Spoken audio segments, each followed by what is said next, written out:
கிறிஸ்டியானிட்டிக்கு convert ஆன scheduled காஸ்ட்டை சேர்ந்தவங்க அந்த காஸ்ட்டுக்கு கொடுக்கக்கூடிய அந்த சலுகைகள்லாம் யூஸ் பண்ண முடியாது அப்படின்னு சொல்லிட்டு சுப்ரீம் கோர்ட் ரீசெண்டாக ஒரு ஆர்டர் போட்டிருக்காங்க.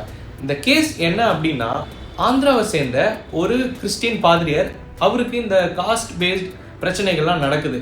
அதனால் அவர் என்ன பண்ணுறாருன்னா, scheduled caste and scheduled tribes prevention of atrocities act கீழே கேஸ் பதிகிறாரு. இந்த கேஸை எதிர்த்து ஆப்போசிட் பார்ட்டிஸ்லாம் ஆந்திரா ஹைகோர்ட்டில் கேஸை குவாஷ் பண்ணுறதுக்கு கேஸ் ஃபைல் பண்ணுறாங்க. அந்த கேஸும் குவாஷ் ஆகிடுது. காரணம் என்ன சொல்கிறாங்க அப்படின்னா, கிறிஸ்டியானிட்டியில் காஸ்ட் அப்படிங்கிற ஒரு சிஸ்டமே கிடையாது, சாதி அப்படிங்கிற ஒரு சிஸ்டமே இல்லை. அதனால நீங்கள் schedule caste and schedule tribes prevention of atrocities act கீழே நீங்கள் வந்து கேஸ் பதிய முடியாது அப்படின்னு சொல்லி குவாஷ் பண்ணிடுறாங்க.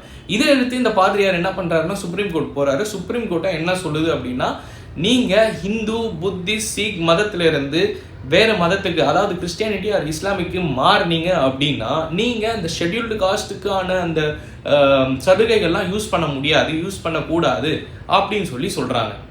ஸோ வேறு மதத்துக்கு கன்வெர்ட் ஆனவங்க திருப்பி ஷெட்யூல்டு காஸ்ட் கேட்டகரிக்குள்ளே வர முடியுமா? வர முடியும்.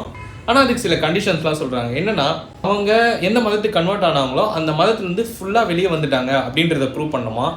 அதே மாதிரி இவங்க ஒரிஜினலி ஷெட்யூல்டு காஸ்ட்டை சேர்ந்தவங்க தான் அப்படின்றதையும் ப்ரூவ் பண்ணணுமா. அதே மாதிரி அவங்களோட அந்த கம்யூனிட்டி இவங்களை ஏற்றுக்கிட்டதாகவும் ப்ரூவ் பண்ணுமா. இதெல்லாம் ப்ரூவ் பண்ணால் மட்டும்தான் திருப்பி ஷெட்யூல்டு காஸ்ட் கேட்டகரிக்குள்ளே இவங்க வர முடியும். இதை பற்றின உங்களோட கருத்தை கமெண்ட்டில் சொல்லுங்கள்.